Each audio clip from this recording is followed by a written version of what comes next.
Most people don't fail when they're struggling.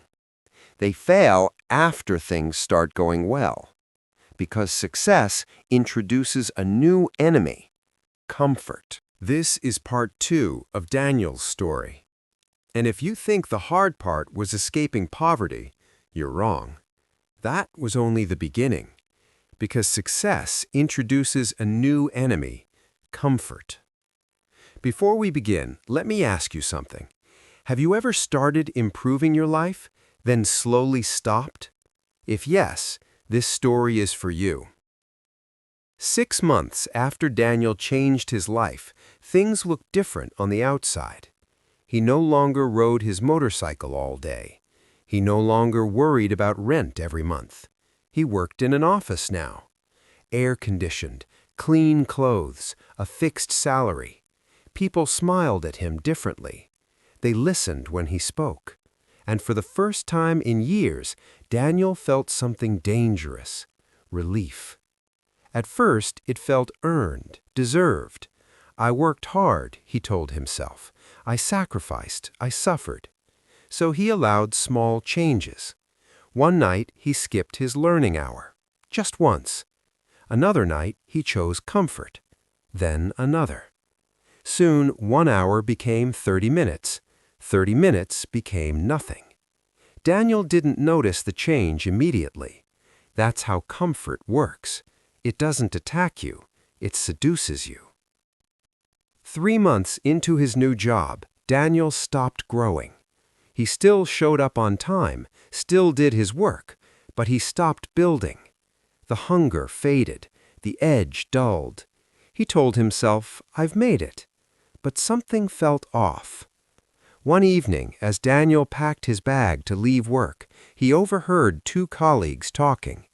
Management's bringing in someone new, one said. More experience, higher level. Daniel froze. For the first time since his transformation, fear returned. That night he couldn't sleep. He stared at the ceiling again, just like before.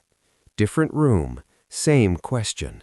Am I stopping too soon? The next day, Daniel received a message.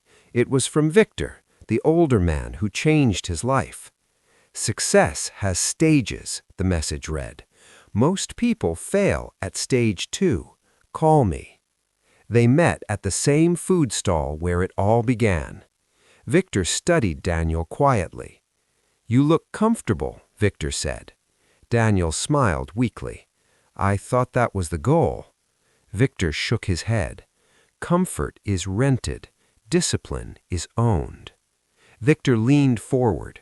You escaped survival mode. That's stage 1. Stage 2 is maintenance, and stage 3 is growth with pressure. Daniel listened closely. Victor continued. Most people stop doing the thing that saved them. They mistake relief for arrival. Daniel felt exposed. Victor asked him one question. When was the last time you felt uncomfortable on purpose?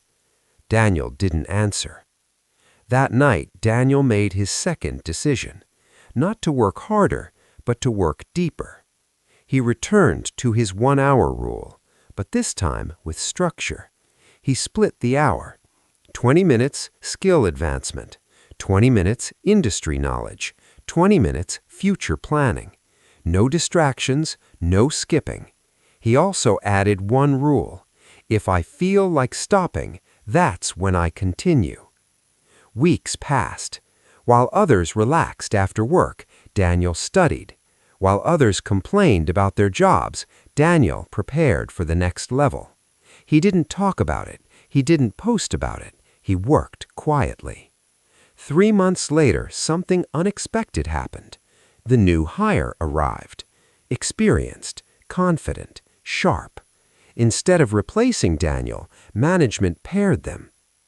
Daniel felt the pressure immediately.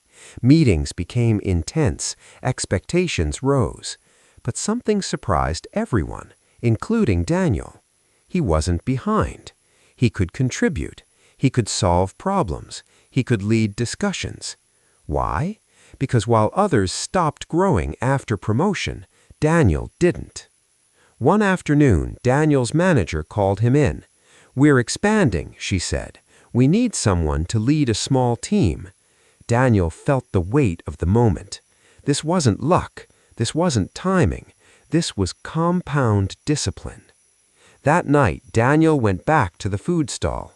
Victor wasn't there, but Daniel smiled anyway. He understood now. Success wasn't one decision. It was a series of decisions made when no one was watching. Here's the truth most people won't tell you. Escaping struggle is hard, but staying disciplined after progress is harder. That's where most people fall back. They stop too soon. They relax too early. They forget what it took. If part 1 was about escaping, part 2 is about staying awake. And part 3? Part 3 is about becoming someone others depend on. So let me ask you, where are you right now? Still stuck? Just getting started? Or already comfortable? Because each stage requires a different mindset. If you want part 3, comment "continue" below. And remember this: comfort feels good today. Discipline builds freedom tomorrow. The question isn't whether you can change your life. You already proved that. The real question is, will you keep going when it gets easier to stop? Your future is still watching. Don't disappoint it.